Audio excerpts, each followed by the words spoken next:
Vamos conversar hoje sobre câncer de pulmão.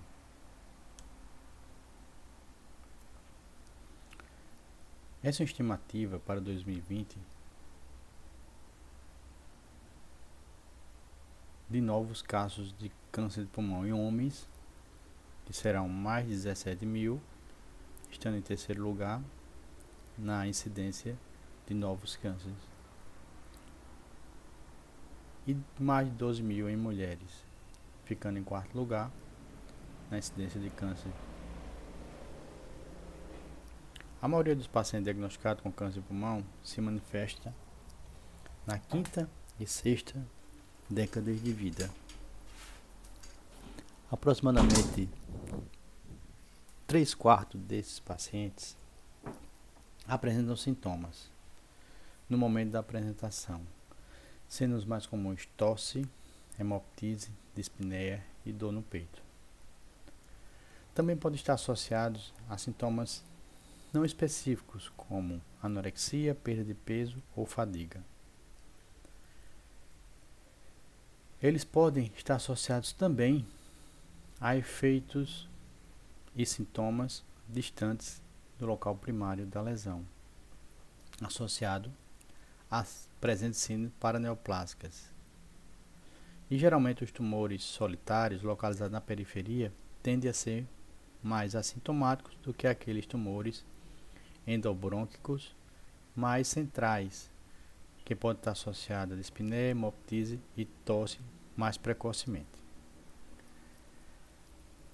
Esses tumores podem estar associados à invasão de estruturas mediastinais e podem ocasionar dor no peito, paralisia e rouquidão nas cordas vocais por invasão do nervo laríngeo recorrente.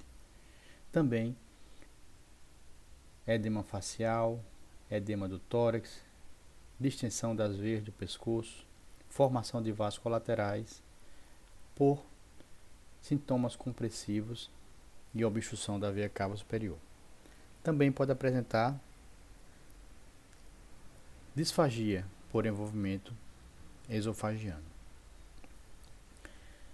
Isso aqui é o que a gente tinha falado sobre as síndromes paraneoplásicas, pois o câncer de pulmão pode produzir sintomas através de liberação de substâncias ou hormônios bioativos e resultar em destruição do tecido neural através de reações imunomediadas causadas por respostas imunes por anticorpos ou células. Essas síndromes paraneoplásicas ocorrem em 10 a 20% dos pacientes com câncer de pulmão e devem ser avaliadas, porque muitas vezes elas podem aparecer de uma forma mais precoce, e aí você vai ter que avaliar se esse paciente tem uma neoplasia de pulmão associada. As radiografias de tórax não são o melhor exame para avaliação do câncer de pulmão, pois nódulos menores que 1 centímetro eles podem não ser visualizados nas radiografias de tórax. Quando conseguimos visualizar nódulos nessas dimensões, geralmente são nódulos calcificados, resultado de um processo infeccioso inflamatório prévio. São os granulomas calcificados. Quando conseguimos visualizar um nódulo, ele geralmente está a mais que 1 centímetro, e aí nós precisamos fazer a avaliação do nódulo em relação se ele é um nódulo espiculado, a localização, pois os nódulos nos lobos superiores eles têm maior incidência de malignidade, e também avaliar a multiplicidade de nódulos devido à possibilidade de serem metástases secundárias, fazendo diferencial com doenças granulomatosas. Por exemplo, pacientes com história de enfisema, fibrose, têm maior incidência de câncer de pulmão, bem como aqueles que têm história familiar de câncer de pulmão, ou se é um paciente tabagista, principalmente o paciente de alto risco, com carga tabágica maior que 30, ou pacientes que estão expostos ao cigarro, chamados fumantes passivos, que têm uma incidência maior do que a população em geral. Em relação ao percentual do câncer de pulmão, a maioria é o subtipo adenocarcinoma. Mas também temos o carcinoma de células escamosas, o carcinoma de pequenas células e o carcinoma de grandes células em menor proporção. O carcinoma de pequenas células geralmente está associado à extensa linfonodomegalia hilar e mediastinal. Esta linfonodomegalia hilar esquerda. Geralmente está associada a compressão brônquica extrínseca e tem um prognóstico reservado com disseminação metastática precoce. O carcinoma de células escamosas geralmente é uma lesão expansiva central, como este exemplo, onde ele obstrui o brônquio principal direito e ocasiona uma telectasia do lobo superior direito com elevação da fissura e redução volumétrica pulmonar. Ou pode também se apresentar como massas periféricas escavadas, devendo ser levado em conta no diagnóstico diferencial. Então, grandes massas de paredes pesadas, irregulares, com escavação central, o carcinoma de células escamosas deve ser lembrado. O adenocarcinoma. A maioria se apresenta como nódulo ou massa na periferia do pulmão. Um exemplo de um nódulo microlobulado, sólido, com áreas lucentes no interior. Foi feito um exame de controle e percebeu que houve um aumento significativo desse nódulo. Nódulo ele é caracterizado se ele tem até 3 centímetros. A partir daí já é caracterizado pelo exame de imagem como massa. Porém, 15% do adenocarcinoma pode estar associado a massa hilar ou perilar e 35% com a massa parenquimatosa associada à linfonodomegalia hilar e mediastinal. O que a tomografia do tórax pode ajudar no diagnóstico precoce do câncer pulmão? Nela pode-se avaliar a densidade do nódulo, se é um nódulo sólido ou nódulo subsólido. Os nódulos subsólidos são subdivididos em parcialmente sólido e nódulo em vidro fosco. Podemos avaliar a morfologia do nódulo em relação às suas margens e forma. O conteúdo do nódulo, se existem áreas de gordura dentro dele, pois os nódulos com áreas de gordura, que pode ser medida pela tomografia, com baixa densidade, indicam maior benignidade da lesão.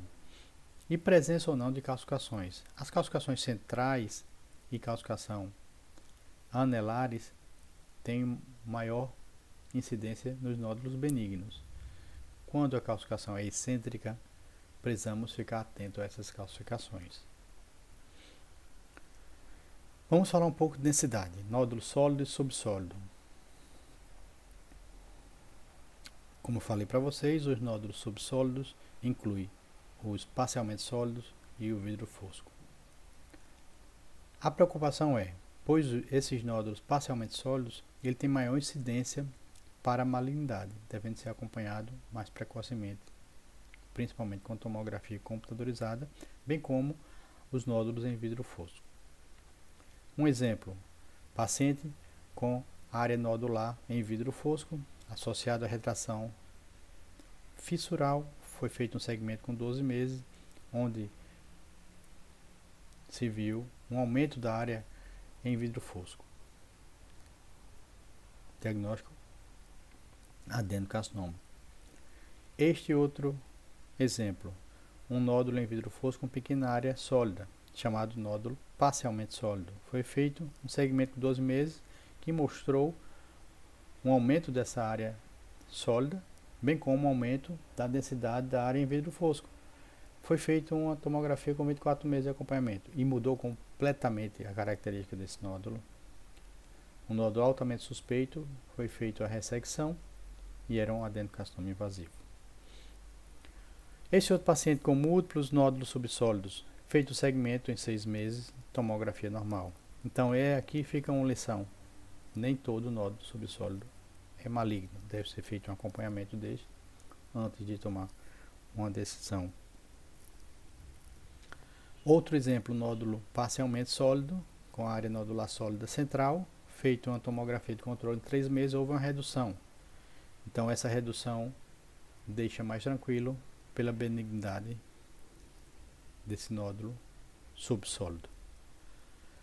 Em relação à morfologia, a análise das margens de forma super importante, pois a presença de lobulação, especulação, pseudocavitação, que são pequenas lucências focais, é mais frequente nos nódulos malignos, principalmente nódulos malignos parcialmente sólidos.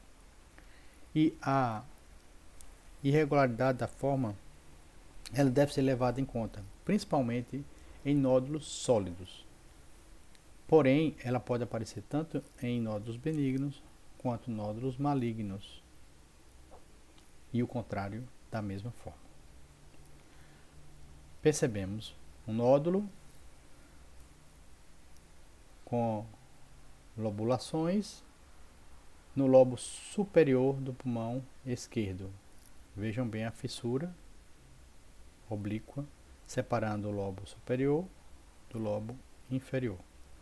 E aí foi feito um controle em 12 meses desse paciente, visualizando-se um aumento significativo desse nódulo. Foi feita a retirada dele com diagnóstico de adenocarcinoma invasivo.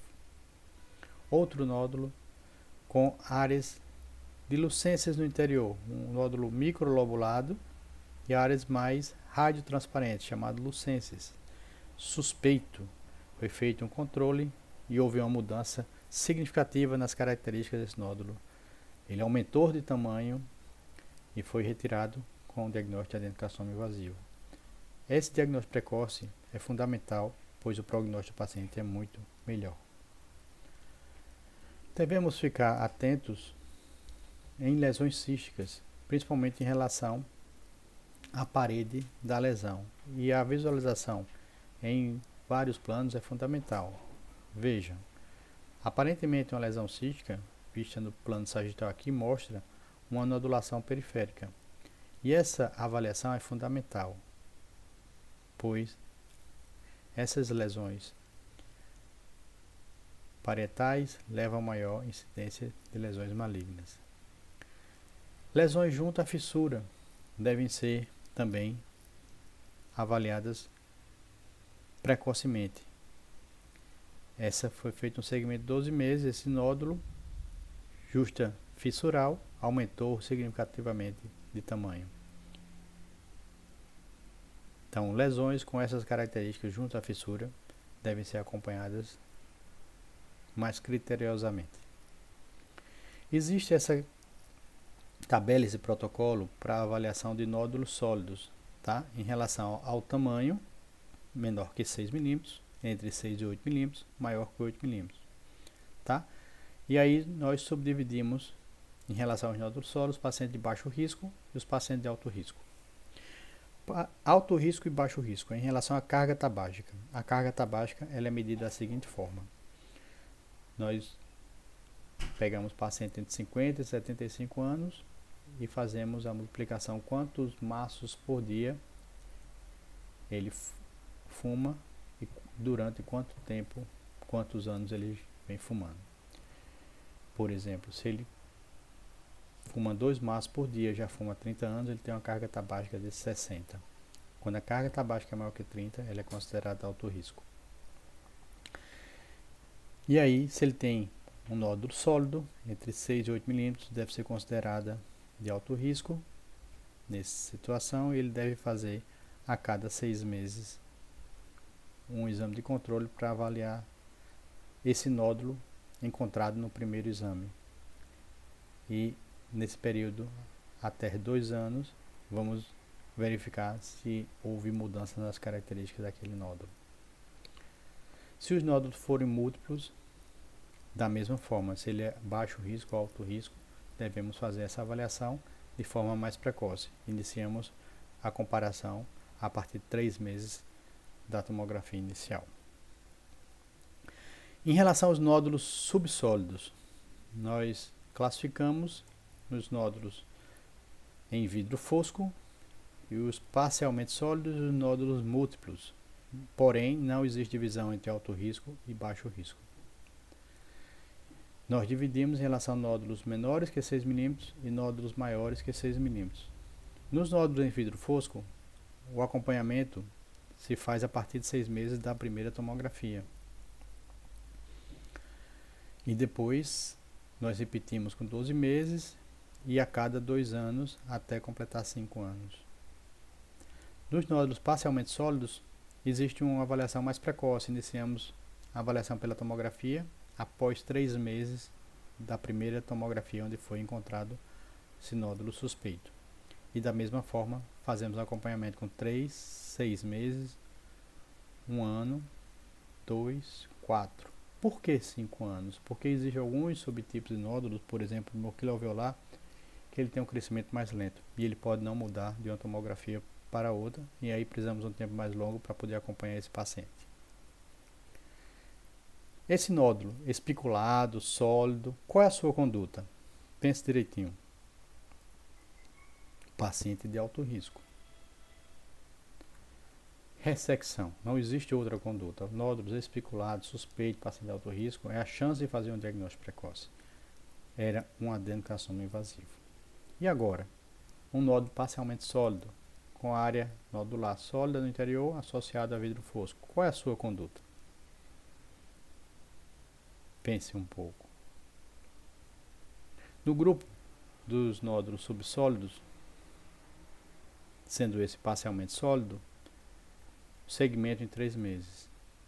Foi realizada a tomografia. Mudou completamente a característica do nódulo. O nódulo aumentou tanto a área de vidro fosco como a área sólida. E agora, qual é a sua conduta? Ressecção. Mudou completamente a característica do nódulo, apresentando até sinais de extensão pleural. Diagnóstico: adenocarcinoma invasivo. Entenderam bem? Nódulo sólido, 6 meses. Nódulo subsólido, dividimos.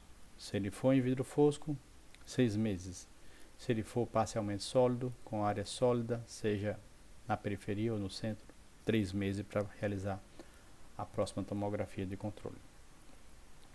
Em relação ao conteúdo do nódulo, se ele contém gordura, a maioria dos nódulos contém gordura, e nós podemos avaliar a densidade desse nódulo, são benignos.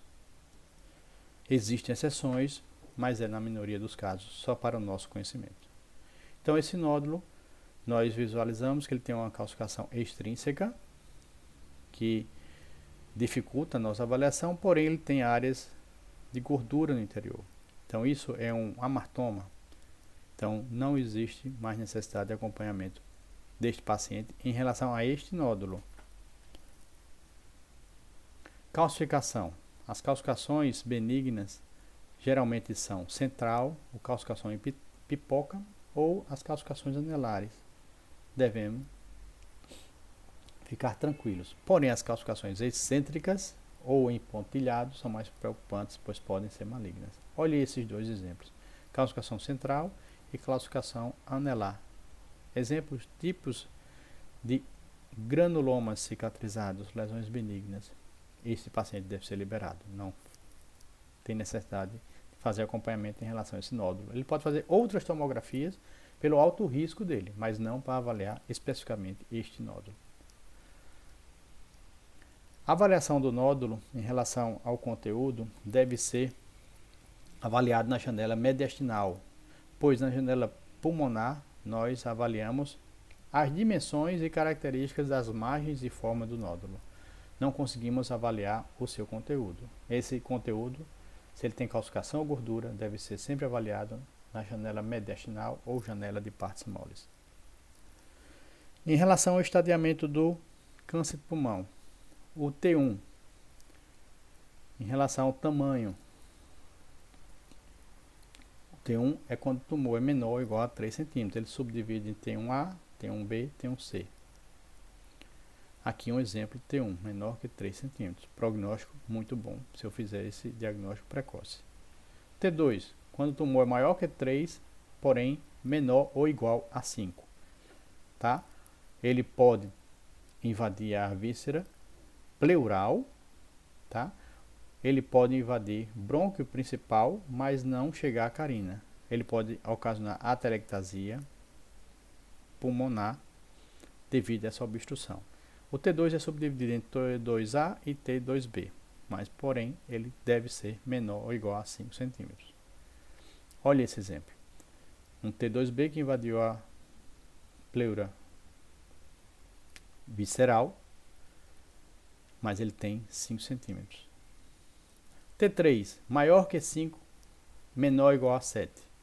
Esse tumor ele pode invadir a parede torácica, o pericárdio, o nervo frênico, ou também ter um nódulo associado no mesmo lobo pulmonar.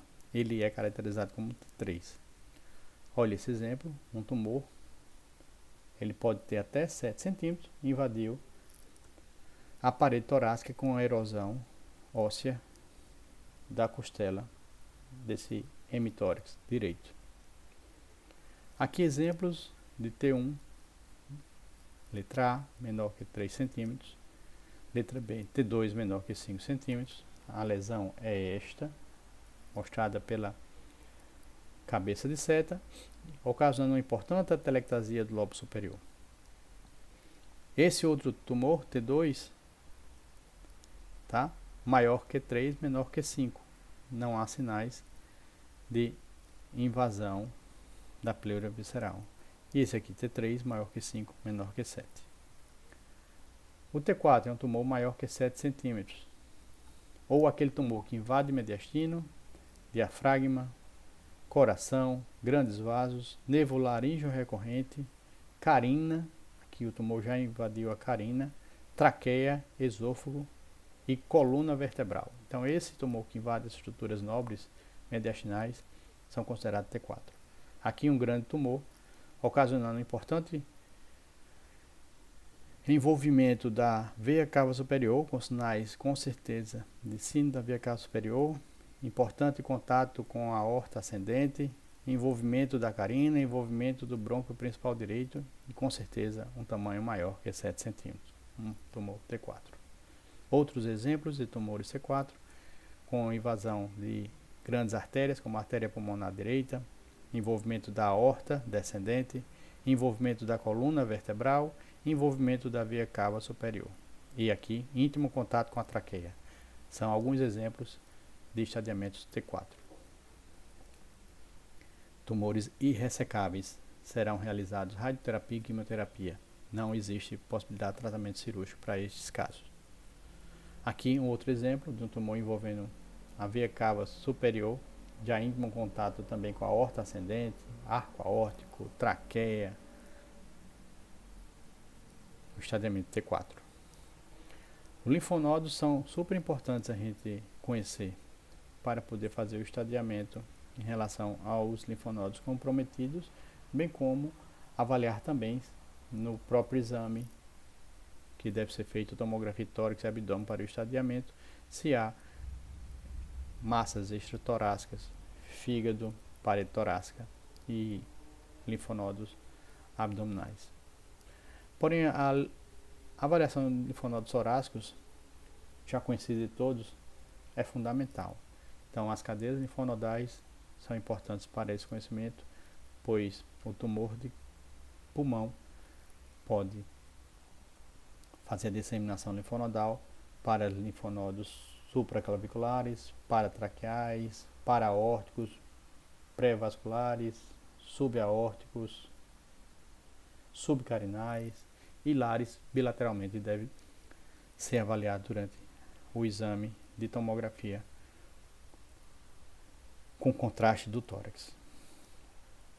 Era isso que eu queria mostrar para vocês. E aqui mostrando os linfonodos, as cadeias linfonodais principais do tórax. Muito obrigado. Até a próxima.